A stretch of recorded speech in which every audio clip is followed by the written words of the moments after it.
this lecture, if there's one lecture that I need to say NB, NB, NB, NB, NB, it's going to be this lecture that we're doing today. Okay. The reason being is that it really links. It's very easy for them to ask you this in a spot. Well, let me not even say very easy. They will for a fact ask you this in spots, right? And they can ask it to you as well in a written paper. They like to be like, list the functional areas of the brain and like where they are, the location of the functional areas and their functions, right? So they like those questions so much, you know. So this lecture is quite important because that's where you're going to get that information from, right? Let me just move this thingy from my screen quickly. Okay, from here, let me put it here. Okay, so this lecture is important for you guys to be able to answer those questions. And it's actually not a difficult lecture. Like, this is one of the easier lectures, and we've done a lot of the stuff already. And I've also told you a lot of the times that we'll come back to this, you know, and now is the time that we're coming back to it and we're really tying together the neuroanatomy. So we've been doing neuro now for quite a while, and we're actually nearing the end of neuro. I think there's like 4 more lectures after this. And the next 4, the only like really difficult lecture that we still have to do is the cerebellum. But also the thing with the cerebellum is that they don't really ask it very often. So it's difficult, but they don't ask it quite a lot, you know, so you could be lucky there. But then the rest of it is not so difficult, you know, or it's not that it's not so difficult, it's that you've done it in physiology. So it's going to be some nice revision for you guys. But this lecture is very important. So please make sure you study it. Like it would be very sad if you don't know it, you know. Okay, so we're going to talk about the gyri and the sulci, which we've already done, especially in the first lecture of neuroanatomy. So we're going to talk about it again. But now what we're going to do is we're going to tell you, and we're going to discuss now what the functions of the gyri and the sulci are, which we've done some of them. We've done the important ones like the primary motor, cortex, the primary somatosensory, you know, we've done all of that stuff. We did a bit of Broca's area, the calcarine sulcus and vision. So this is like a lot of repetition, but it's also quite important, okay? Okay, so we know that the cerebral hemisphere is gonna be the part that forms the biggest, it's literally what forms the bulk of the brain, right? So that's not very difficult for us to remember. What's very important here is that there's this huge fissure, right? That's going to divide the cerebrum into 2, right? And I think you know that already. And that fissure is called the longitudinal fissure. And it will be on the median surface of the cerebrum, or the cerebral cortex, you know. So that's what's going to divide the cerebrum into 2 parts, a right cerebrum and a left cerebrum, right? So we already know that, and that's pretty obvious. I hope you know that by now. Like, if you've gotten this far in neuro, you should know that, right? So we know as well that in the cerebrum, unlike in the spinal cord, we have gray matter on the outside of the cerebrum and we have white matter on the inside of the cerebrum, right? Myelinated axons make the conduction of a nerve impulse faster. Why is that? Because of the fact that if there's myelin sheath, right, you're creating those nodes of Ranviers, and then the nerve impulse doesn't have to go through the entire nerve length, but it just goes from node of Ranvier to node of Ranvier. So that's just some revision on some stuff that we've discussed in prior lectures that I just wanted you to really understand. I just want to check if there's something that I didn't discuss here. So yeah, I've discussed everything that's over here already. Okay, so now we're going back to our gyri and sulci, right? And the gyri and sulci is so important for you guys to know, right? Because this is the crux of neuroanatomy. Like people think that it's so difficult. People that haven't studied anatomy before think that it's so difficult. But the moment you start to appreciate these things in anatomy, and the moment you start looking at the brain often, you see, oh, there's the central sulcus, you know.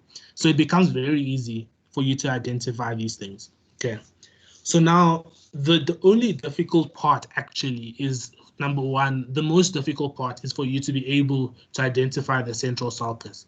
Once you've identified the central sulcus, the rest of the brain is literally just relations. Okay, so how do we identify that central sulcus? Well, first of all, we need to know what a sulcus is, right? So sulcus is a groove, basically, whereas the gyri, and we've done this in the first lecture, is literally the bulk of it. It's like these foldings, right? Convolutions, like they say in the lecture slides. By the way, these lecture slides, I've never seen them before, but these ones are quite nice, you know, so it will be very easy for you guys to study from these lecture slides. They're quite nice. So if you know what a sulcus is, now you're looking for the central sulcus, right? And how I always identify the central sulcus is I first look for the temporal lobe, which is usually easy to identify, right? And then I go to the other part, because if you don't know where the central sulcus is, you don't even know where the parietal lobe is or the frontal lobe is. Okay, so now you're looking at this part of the brain, and then you're like, okay, what I see here is I see this. What I always look for is I look for a gyrus that sort of looks continuous, and it sort of does this U shape. That's what I look for, the one that makes the best U, right? And then in between the U is the central sulcus. Okay.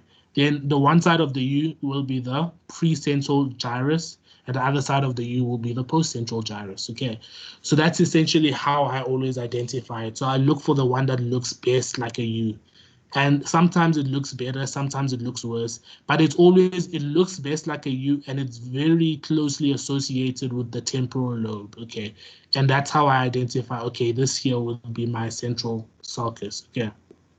So that's very important, because once you know that, okay, this is my central sulcus, you know that, okay, this is my parietal lobe, this is my frontal lobe, this is my temporal lobe, and my occipital lobe will be here. And you know that the insular lobe is hidden within the brain. Don't forget about the insular lobe, okay? Cool. Let me not dwell on that too much. So here, this picture is nicer because you can see that U very nicely, right? So you look for your temporal lobe, then from the temporal lobe, you try and see the thing that looks like a U, and then you will see that it's the structure over here. And guys, you will become better at this the more you look at it, okay? So sometimes you're like, how does that person see a U? Well, it's just because of the fact that you see so many of the brains, you know, that it becomes like instinct that that structure over there is a central sulcus. And once you know that, the rest of the brain is just relations. And also the other thing is that, remember, the U is not something, the U actually is a very long U, right?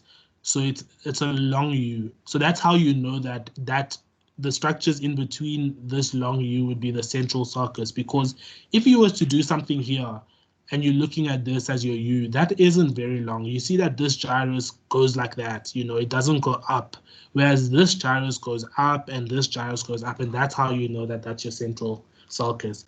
Please, I'm like laboring that fact because it may be the most simple thing, but people struggle with that a lot, you know. Even I struggled with it. Like, I struggled with it quite a bit at first, you know, until I was like, no, man, if I don't know where the central sulcus is, I'm not going to pass a spot in neuroanatomy, you know. So please know that. Okay. So we now know where the central sulcus is, and because we know where the central sulcus is, we know that this is our precentral gyrus and this is our postcentral gyrus. And then the other sulcus you need to know is the lateral sulcus, and that's going to be separating your frontal lobe, which is here, from your parietal lobe. I mean your temporal lobe, your temporal lobe. Okay, so this is your frontal lobe and this is your temporal lobe. Okay, so the sulcus that's dividing the two from each other is called your lateral sulcus, and sometimes it's called the sulcus of Sylvius. You need to remember both names, because in a spot they could maybe, like, if they were being mean, just say Sylvius sulcus or something like that, you know, and then you would have to use that instead of lateral sulcus, but it's the same thing. It's kind of the same as in what's that thing in upper limb where you have the bicipital groove, which is the same thing as the intertubercular sulcus, you know. They can use either one, so please know both names. So the central sulcus is also called the sulcus of Ronaldo, and the lateral sulcus is also called the sulcus of Sylvius. And those two sulci are very important for you to identify, and of course the longitudinal one, right? And then we know that our temporal lobe, and we've seen this picture already, is separated with three gyri, right? So we've got the superior gyrus, superior temporal gyrus, we've got the middle temporal gyrus, and we've got the inferior temporal gyrus, right? Then in our frontal lobe, right, what we have is we've got our, where's my mouse? Oh, there. My superior frontal gyrus, we've got our middle frontal gyrus, and we've got our inferior frontal gyrus. So it's quite easy, you know, if you think of it, superior, middle, and then inferior, right? Same thing, superior, middle, inferior, but here we're talking about temporal, and here we're talking about frontal, okay? So it's very easy to kind of know what the gyrus's name is, but you always work it out from the central gyrus, from the central sulcus, right? And of course, these sulci also have names, okay? They're not just there for the vibes, you know? So they have names, and their names, we've got, number one, we know that here is our central sulcus, right? So in front of the precentral gyrus, we've got our precentral sulcus, right? And then we've also got two other sulci. So between the superior gyrus and the middle gyrus, we've got our superior frontal sulcus, okay? I say frontal sulcus so that you can really not get mistaken with the sulcuses in the temporal lobe, okay? So this would be our superior frontal sulcus. And then because we only have two sulci basically in the frontal lobe, aside from the precentral sulcus that we've spoken about. And you've also got this sulcus here that's separating the middle frontal gyrus from the inferior frontal gyrus, and that is called our inferior frontal sulcus. So if we go through this again, I think this lecture might be long just because of the fact that it's so important, and I'm going to really explain things multiple times, right? So just bear with me. Okay, so again, central sulcus, right? Then we have got our precentral sulcus. Then we've got our superior frontal sulcus over here, separating the superior frontal gyrus from your middle frontal gyrus. And then we've got our inferior frontal sulcus that's going to be separating our middle frontal gyrus from our inferior frontal gyrus. Okay.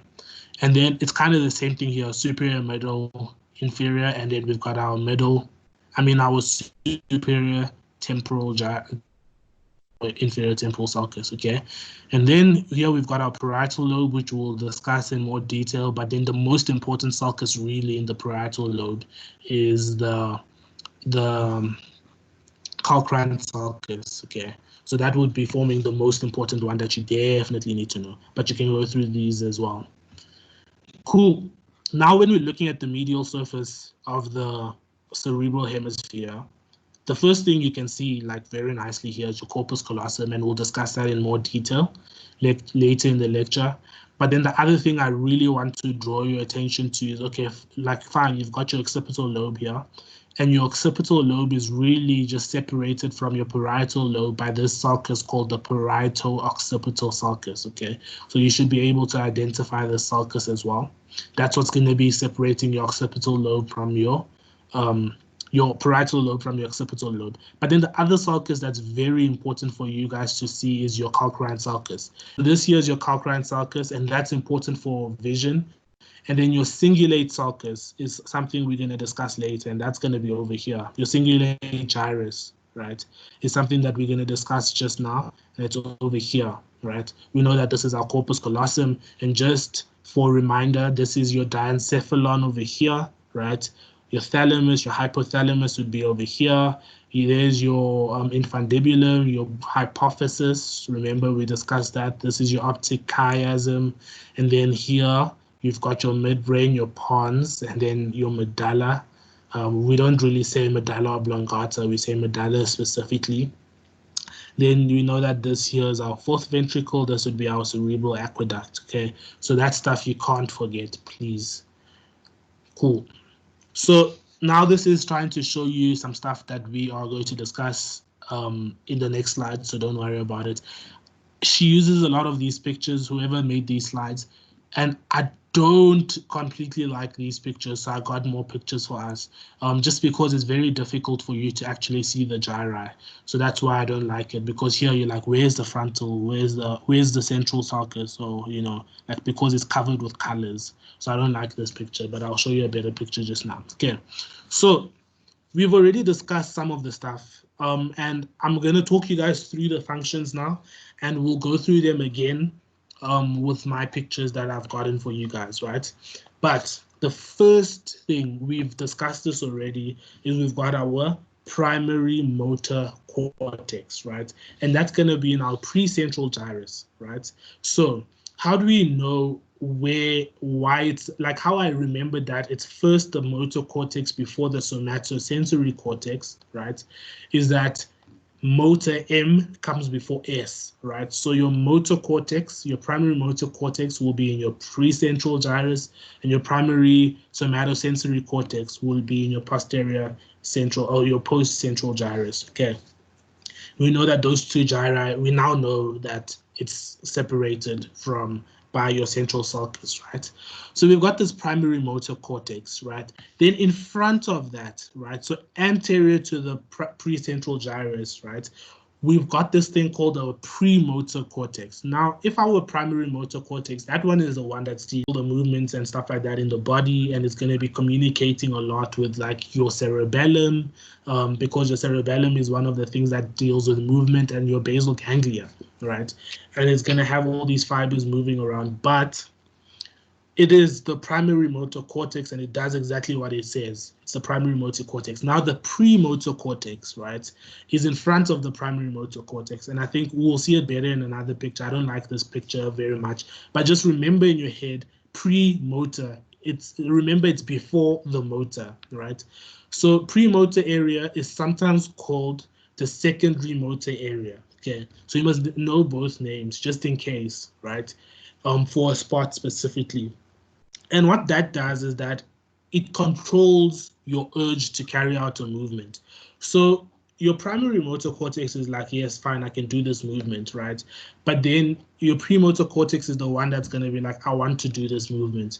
So let's say, for example, I want to pick up my viola or violin that's on the wall there. Like, I have to think about that, and I want to do it, and I have this urge, to do that particular motor activity. So for me to reach over there, I need to actually make use of this premotor area. I hope that makes sense, right? So that's essentially what that does. And then you've got this thing called a frontal eye field, right? So think about frontal eye field. If it says frontal, then it's in the frontal lobe, okay? So you've got an eye field, and your eye stuff is mostly in the occipital lobe, but you've got this frontal eye field, right? And that one is in front now of the premotor area. So we'll discuss that in another picture. And again, what it's going to be doing is going to be controlling the voluntary will to move an eye, right? So this is going to be like, it's going to be really controlling your eye muscles, your extraocular eye muscles. And it's going to be it's where you're like, oh, I want to look here, and you move your eye like to wherever you want to see or whatever. So that's what the frontal eye field is doing. So do you see that the frontal lobe is really dealing with, well, some of the frontal lobe is really dealing with the urge to do something, right? Then you've got the prefrontal cortex, and this is now everything else, right? So we've discussed that, okay, in our frontal lobe, we've got this primary motor cortex, we've got our premotor area, we've got our frontal eye field. We haven't really discussed Broca's area of expressive speech yet, but we'll do it just now, right? So those are the things in the frontal lobe. But aside from that, the rest of the frontal lobe now is going to be made up by this thing called the prefrontal cortex, and really dealing with cognition, basically. So it's going to be abstract thinking, like decision making, anticipated effects, like they said here, really cognitive ability, So that's what's going to be really dealing with that area. And then Broca's area of expressive speech, right, is in your inferior frontal gyrus, okay? And what's very important to note here is that, okay, if you are a right-handed person, right, your Broca's area will be on the left side, so on your left cerebral hemisphere, right? Then if you are a left-handed person, obviously the converse will be true, okay? So please remember that. So all of this is quite important. Maybe I should highlight as we go along. Well, I'm not really going to highlight everything because then I'd literally highlight the whole page, but obviously this stuff is important because they can really test you on this. Then now when we're talking about the parietal lobe, right? The first thing we see in the parietal lobe is we've got, remember I said primary somatosensory cortex, so that's this thing. It's got many names. You can say your sensory area, you can say your primary somatosensory area cortex, you can say your primary somi-aesthetic area. I never use that term because it's just too difficult to say. So this is going to be dealing with your sensors, right? So it's going to be like fine sensors, specifically your tactile sensors, tingling, all of that sort of stuff. And then that's going to be in our post-central gyrus, like we know, right? And then now we've got something called your secondary somatosensory area, right? And what that's going to be dealing with, and this is actually now on the medial surface. So let's say this is the lateral surface of our cerebral hemisphere. This is a medial surface. And let's say this is sorry, let's say this one over here specifically. This picture is very hard to see because you can't, like, the colors are really blocking your view of what the gyra actually look like. So that's why I don't like these pictures. But this here would be your primary cortex, number 4, right? Your primary motor cortex. And then 3, 1, and 2 would be your primary somatosensory cortex. Now, when we go to the medial surface, we still have this gyrus here. So we still have what we call our posterior central gyrus. It's still there, right? But now it's just reflected onto the medial surface, right? And that will be now here on this side would be your secondary somatosensory area, okay? So that's what it does. And it's going to be dealing with your less discriminatory senses, right? So where we were dealing with tactile sense and specific senses like your fine touch, here we're going to be dealing with broad senses, you know, like broad feelings.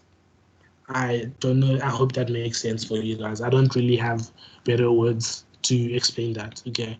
And then you've got this association area. Now, what's very important, and we'll look at it in a better picture, is that at the inferior end of our posterior central or post-central gyrus, we've got this gustatory area, right? So gustation, it has to do with taste, okay?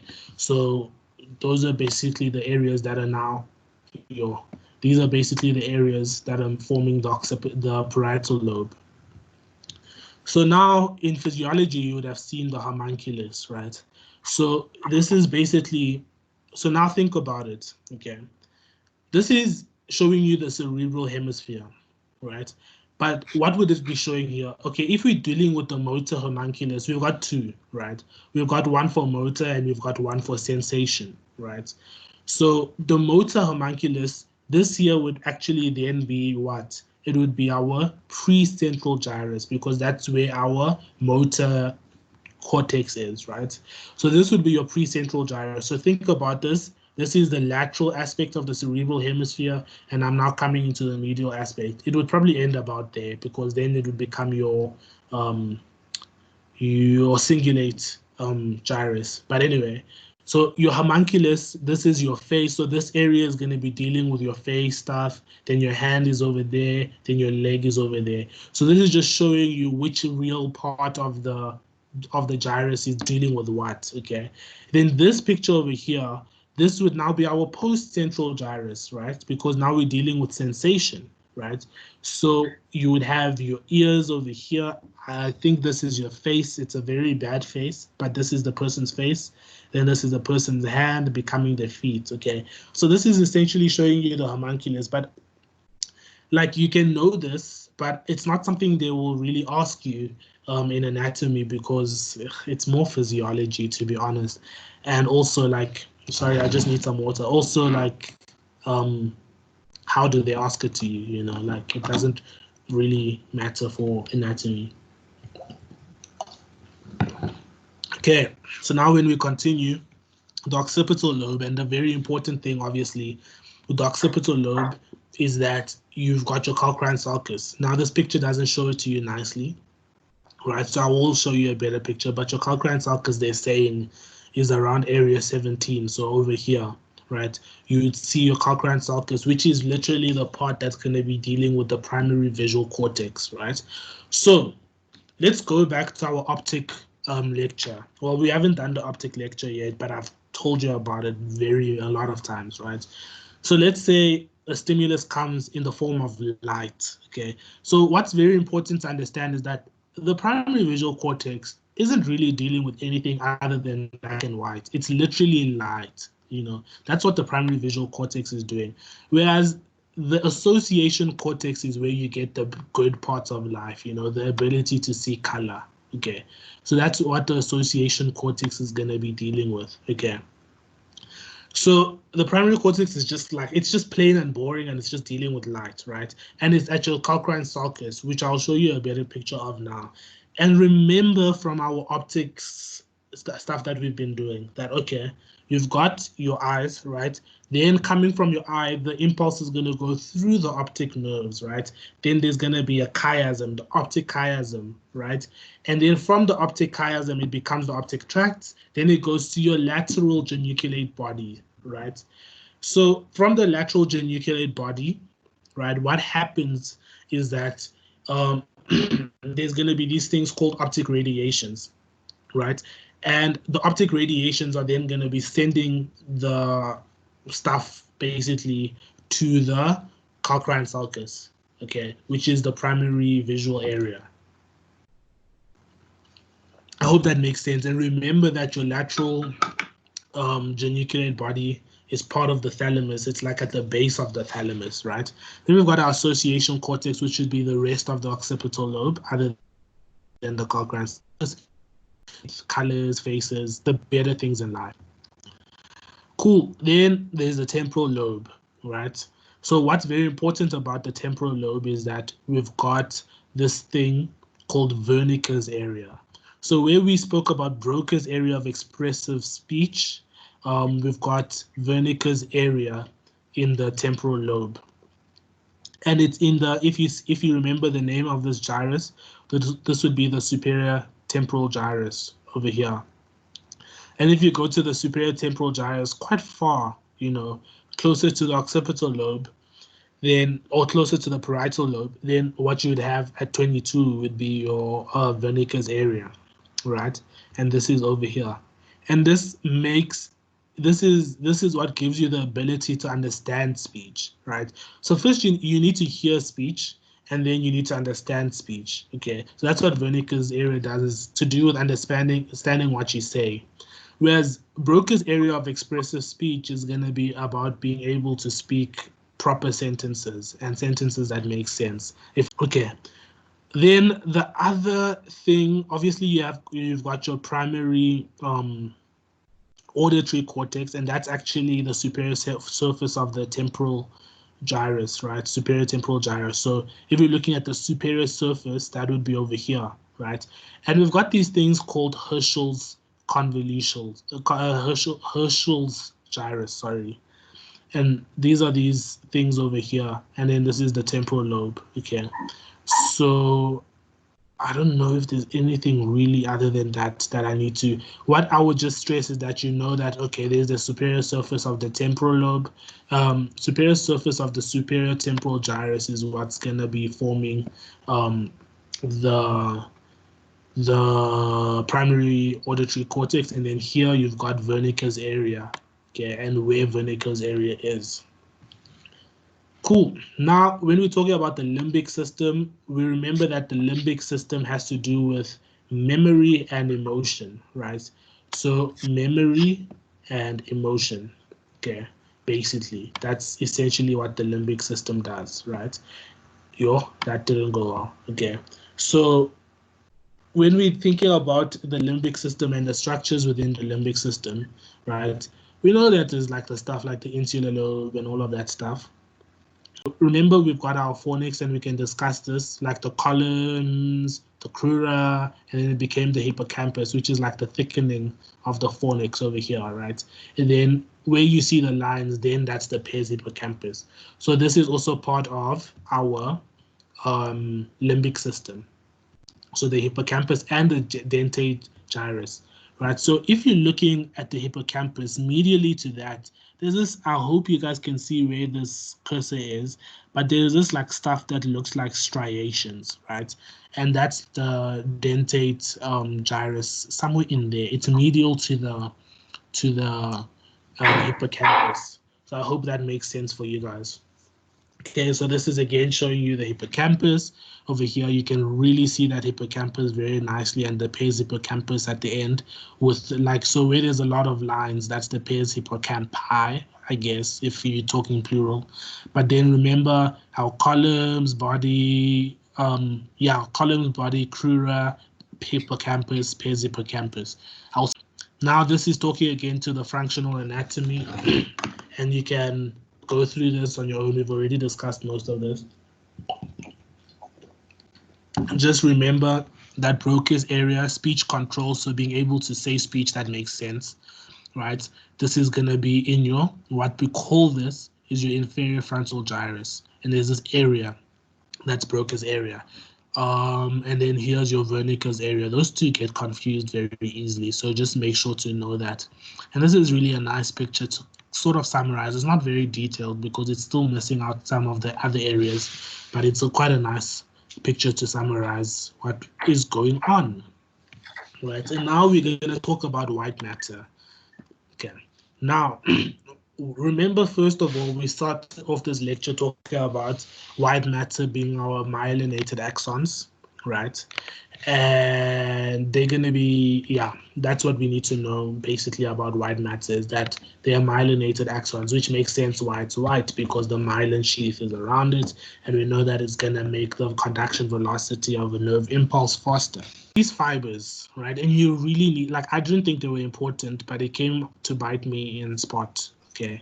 Because they asked which fibers connect this, and I was like, I don't know, because I didn't think they were important, right? So we've got these things called association fibers, right? And what's important to know is that they are intrahemispheric. So within a cerebral hemisphere, right, the fibers that are connecting one part of the cerebral cortex, well, one part of the cerebral hemisphere, like let's say you're talking about the right cerebral hemisphere, right? The fibers that are within that would be association fibers because they are intrahemispheric, right?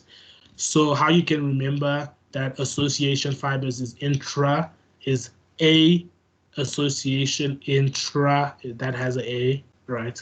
Intra-association fibers, okay? Intrahemispheric, within the same cerebral hemisphere. Then you've got commissural fibers, and there's really one main structure that forms the commissural fibers that we really care about, which would be interhemispheric, okay? So this is between two cerebral hemispheres. And then we've got the projection fibers. And I also would not dwell on this. And why I say so is because, number one, we didn't have this in our lecture last year at all.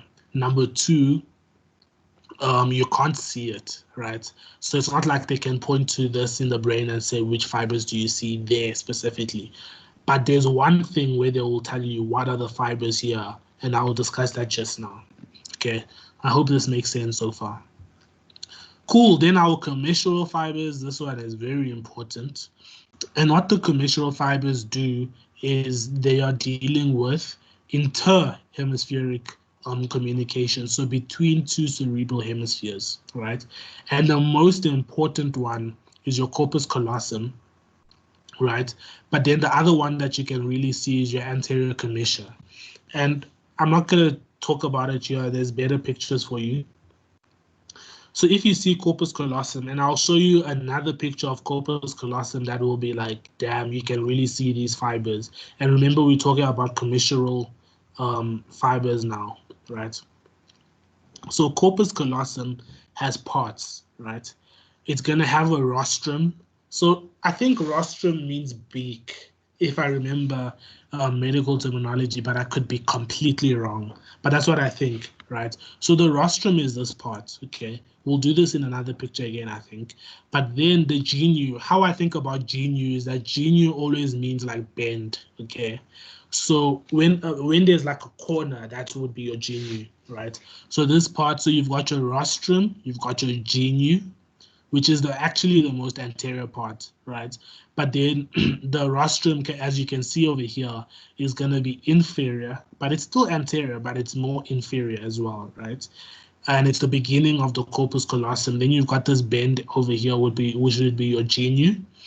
Then you've got the body of the corpus callosum, and it's going to end posteriorly with the splenium, okay? Now, that's going to be connecting one cerebral hemisphere to the other cerebral hemisphere, right?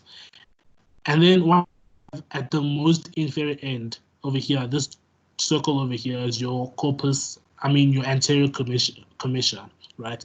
And these are literally fibers that are going to be like control, and what they're linking together. You know how corpus callosum is linking the cerebral hemisphere, right? The cerebral hemispheres together. So what the anterior commissure is doing is that it's linking more so the temporal lobes. So over there you've got your rostrum, but anterior commissure is not. We don't say that it's part of corpus callosum. Okay. Again, this is your cingulate gyrus. Okay. Then you would have your calcarine sulcus over here. This is your cuneus. This is your precuneus, right? Now, it's quite important for you to be able to know that, okay, this where my cursor is here, this is still the central sulcus. So do you see how it comes from the lateral side into the medial side? And then therefore this would be your pre-central gyrus, and then this would be your post-central gyrus. Okay. So that's essentially what you're seeing over there. Cool. Then we've got these things called projection fibers. And what projection fibers is that they're going to be fibers that are now linking the cerebral cortex to other parts of the brain. Okay. So remember, we have our association fibers, association intrahemispheric. Then we've got commissural interhemispheric, and then we've got projection fibers that are not even between the same hemisphere. It's literally like one part, like the cerebral cortex to like the brainstem or the thalamus or wherever. How we can think of this is fiber that's coming before the nucleus, right? And that's coming from the cortex. Then there's the nucleus, and then from the nucleus there was a projection fiber. So that's what we're talking about here. Is like, okay, this is going to be coming.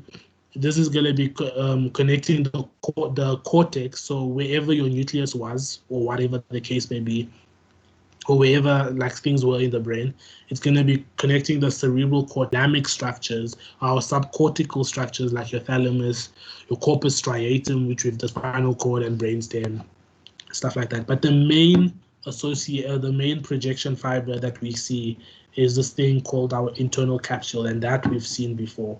And remember how the internal capsule was separating basically, let's say, our lentiform nucleus from our caudate nucleus and our thalamus.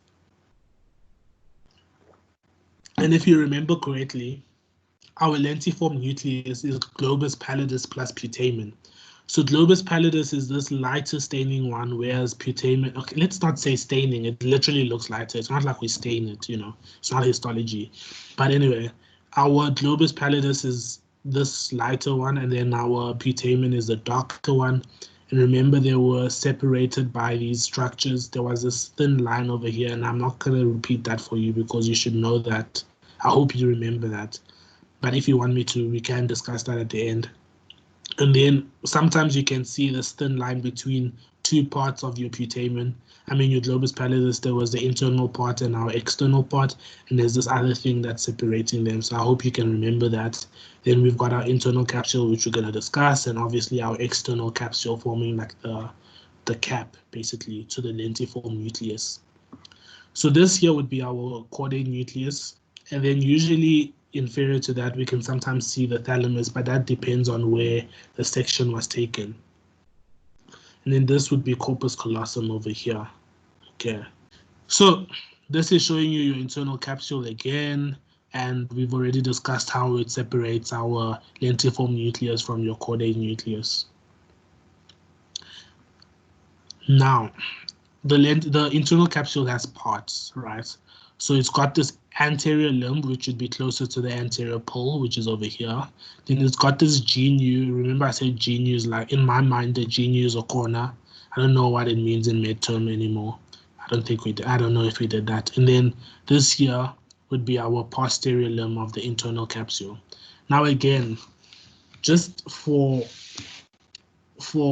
purposes of writing a test, right? If you say the posterior limb, you can't just say posterior limb in the test. You have to say posterior limb of the internal capsule. If you don't say the full thing, you will lose marks. It's the same thing as saying middle cerebral. You know, we know you're talking about an artery, but does everyone know? No. So you have to say middle cerebral artery, or whatever the case may be. So please don't make such mistakes when you're writing the test. But the very important things for you guys to be really able to identify is the anterior limb, the genu, and the posterior limb. And the rest of it you can look at if you want to, but I'm not gonna dwell on that too much, right? And then there's fibers. I don't like fibers, so I won't dwell on this, but you can read through it. But I don't think it's very, very, very important, okay? Then this is now talking about the blood supply to the internal capsule. I want to focus more on pictures, which is why I'm just rushing through this part. This is like literally, there's nothing really to understand here. It's just study work. I've never really seen them test this. I guess you can study it. That the posterior limb and your retrolentiform, we didn't talk about the retrolentiform, but essentially what that is you've got, so they're still part of your internal capsule, right? Let me see if there's a better thing that explains it. Okay, so they're still part of your internal capsule, right? But it's just further away. So here you can see your retrolentiform, right? And what that is going to be doing is that it's going to be carrying those optic radiations. Okay, so remember we spoke about the optic radiations in the visual pathway from the lateral geniculate bodies. So that's where the optic radiations are, right? So you've got this retrolentiform, and then the sublentiform, which you can't see in this picture, is going to be dealing with the auditory part radiations, which are coming from the medial geniculate bodies. Okay. So the posterior limb, which is obviously close to the retrolentiform, as you've seen in that picture, the retrolentiform part of the anterior capsule, of the internal capsule, would be supplied by your anterior choroidal artery, and that would be coming from your internal carotid. Then your anterior limb is going to be supplied, your anterior limb of the internal capsule is going to be supplied by your medial striate artery, which we know comes from your anterior cerebral. And then our lateral striate artery would then be supplying the anterior limb. So another part of the anterior limb, the genu and the posterior limb. Okay, but like again, I didn't know this, so you can study it if you want to.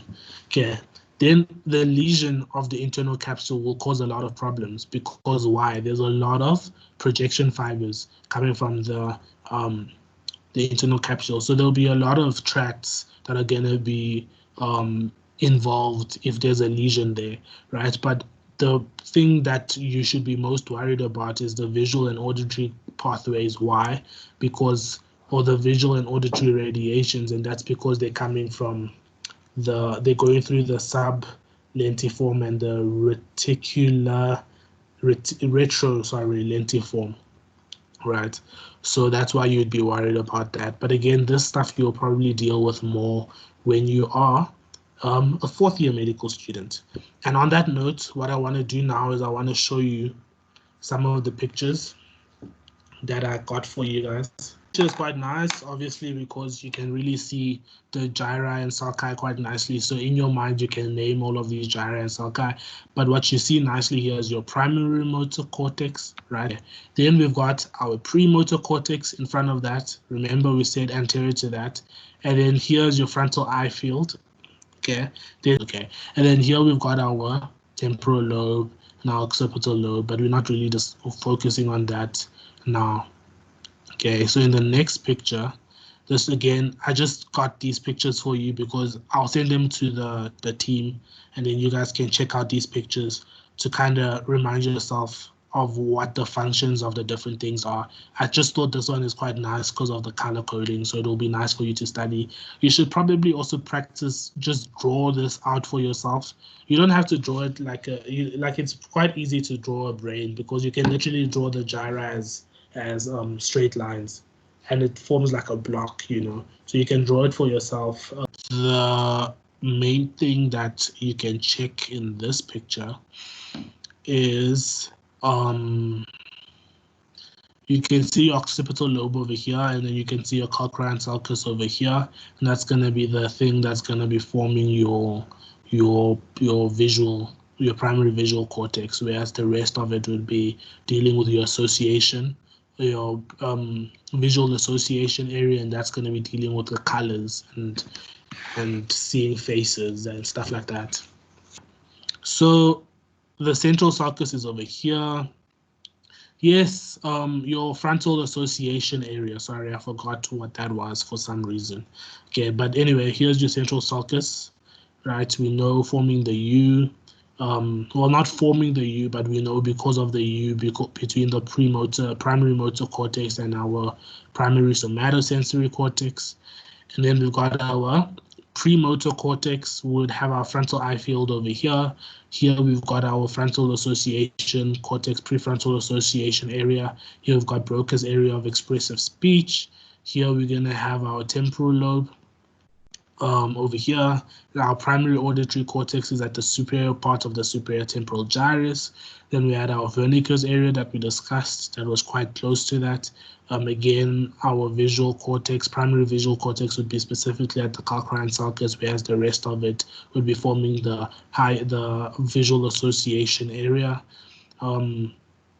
Yeah, I don't think there's anything else. Okay, here you can see your cortex.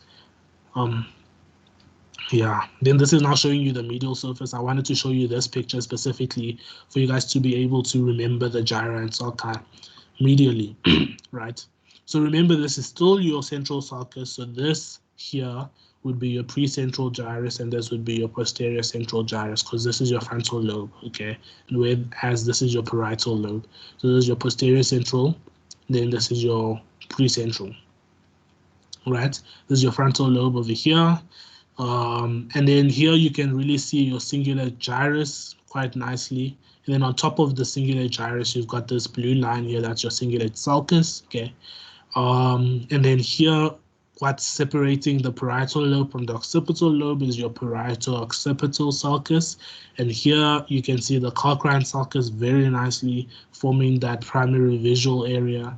And this is nicely, you can see here your temporal lobe. And then these sulci here, I wouldn't really remember. Like you can, you know, you probably should, but I didn't remember those. But everything else you can remember. So you literally just think about it. You guys know the whole brain, okay? Well, what it looks like. This here is showing you the parts of the corpus callosum. So we'd have our anterior commissure like over here. Then this is our rostrum. This is our genu, which is the corner. Then we've got the body forming the bulk of it. They put your I never could say this word, isthmus, right? But I don't remember, like we didn't do it like that when I was learning it. So I don't know if, and even in your slides, they didn't talk about the isthmus. So I didn't put that there. I wouldn't worry about that. But then the splenium is the end of it, okay?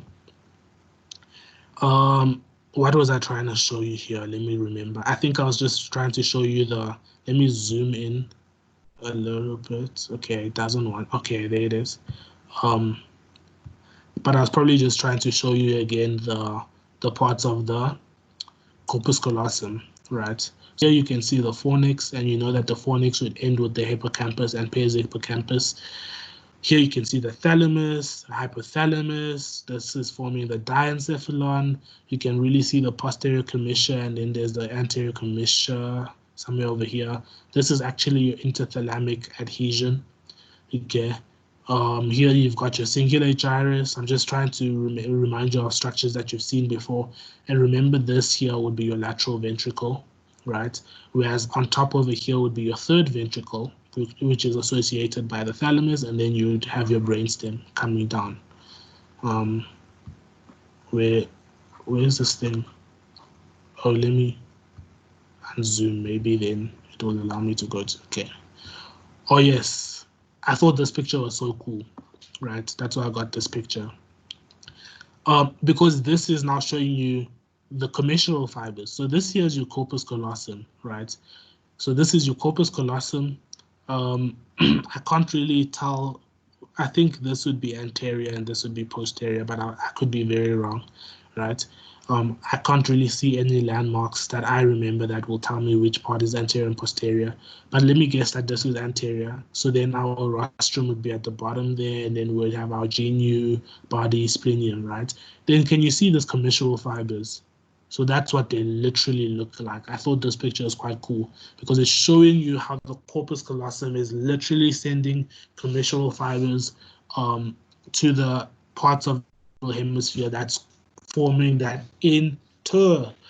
hemispheric connections. Okay, cool. Now this picture is a great summary for you guys. Honestly, let me not say summary, but like it's a great picture for you guys to be able to visualize literally all the sulci and gyri. So remember when we were doing the fornix, we started with the mammillary bodies forming the columns of the fornix, then we had the body of the fornix, and then the crura, and then there was a thickening, and that's the hippocampus, and then specifically where you see the striations, that's the pes hippocampus. Okay, so I just wanted you guys to remember what the fornix looks like because we've done this already, and remember commissure of the fornix. Okay, which should be linking the fornix from one side to the fornix of the other side of the brain, but they're very close together basically. So like I'll quickly go through this picture of the sulci and gyri because it's so important. So the first sulcus, we look for our U. So first we look, okay, here's our temporal lobe. Then we look to form a U that's long, not a short U. So this would be a short U.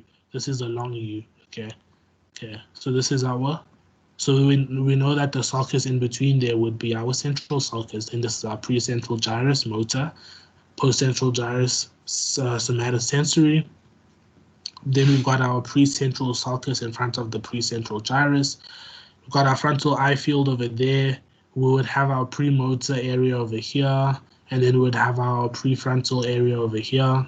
Okay, then this would be, so if we're looking now at the frontal lobe, the most superior gyrus would be our superior frontal gyrus. Then we have a middle frontal gyrus. Then we've got our inferior frontal gyrus, which is this big mess basically. Then they tell you about an orbital gyrus. I wouldn't worry too much about that.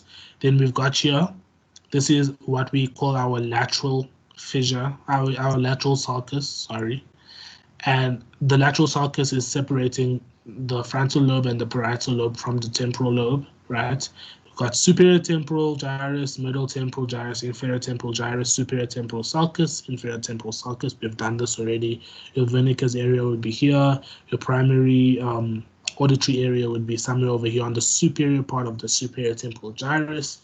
Occipital lobe is over here. Remember, we've got that parietal occipital gyrus, which you can really see nicely over here, but it will be going and extending into the medial surface of the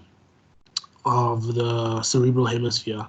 Then this is our occipital lobe, calcarine sulcus. Here you've got your cranial nerves. I'm just saying, I'm not going to go through the cranial nerves for you guys, but just remember how important that lecture is, please. Like, you need to be able to be, in a test, you must know, okay, that's the trigeminal nerve over there. Why is it the trigeminal nerve? Because it's on the pons, and it's on that part of the pons, you know, that's the trigeminal nerve. You've got your spinal accessory, like, you know, you need to know them, please. Okay, thank you guys so much for coming. I hope that it helped you.